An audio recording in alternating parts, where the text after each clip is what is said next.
Welcome back, everybody. G-Bear Homesteading the Desert.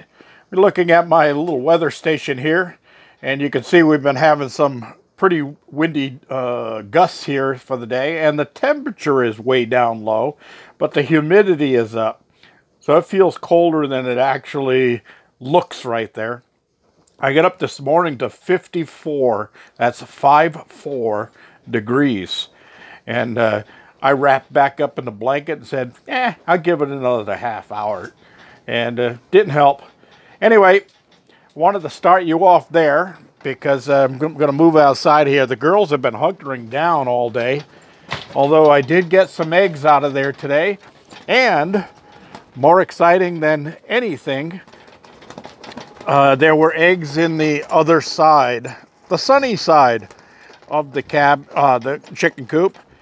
Also, so more of the chickens are starting to lay eggs, and that's a good thing. And now they want to get out of that run. They come to the door when I open the door, and they try to squeeze out. They want to get out and roam around the yard here. They're used to it. They come as soon as I get up against the screen. They come right over to the screen to meet me. So, yeah, within the next week or two, I will probably let them start roaming around range-free. All right, let's move on down the line. The wind blowing, yeah. The cold, chilly weather, yeah. I did do a little bit of work today, and I got the lumber cut. There's the two end pieces, and there's the two long pieces for my gutter garden. As you can see, the wind is still blowing right now. I have my protected microphone on so you can hear me, but everything's looking good in here, and I'm going to give them a good soaking tonight because it's been blowing. The wind's been blowing all day, but again, the humidity is up, so the plant's kind of like that. It's not a dry air, so it's not sucking all the water out of these pots. And then right here inside, you'll see that I have this green thing here with two probes on it. And that's a moisture and pH tester that I can stick into the soil of these things and see how they're doing. And all of these trees have plenty of moisture, so they don't really need to be watered. But when it's really super dry, I spritz the leaves so that the leaves can absorb some of the water. Leaves are like human skin. They absorb water too. All right. That's about all there is to today. Just wanted to get that stuff out of here because I'm going to go in and have some beef stew tonight. It's kind of one of those cold and chilly nights. I got all my buckets here ready to get drilled and get ready to go on to that unit down there. I'm going to have to pick up some more soil to go into the base area and get that all leveled out. And once that's all done, I'll shoot a video on that. That's all there is tonight. You can see the turbine's been making electricity all day. I'm at 14 volts right now, way above what I need.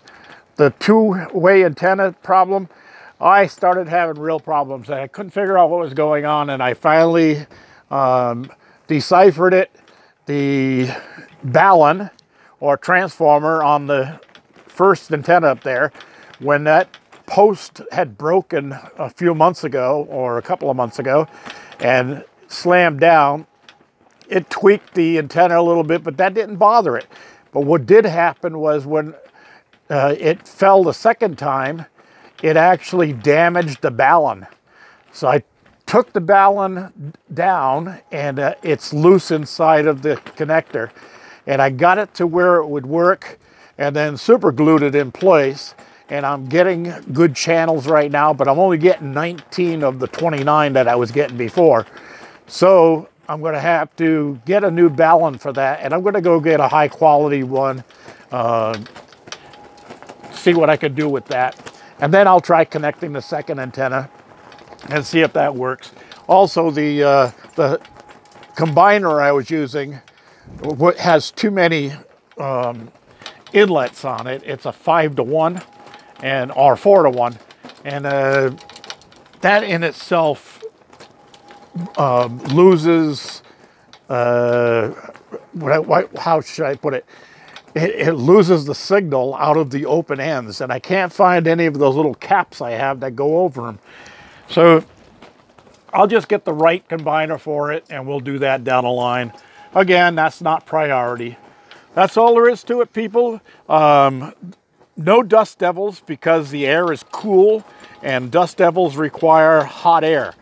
But I did download a video about dust devils, and I will post that in the comment section below this video so that those of you who are interested in what a dust devil really looks like, you'll be able to see one up close.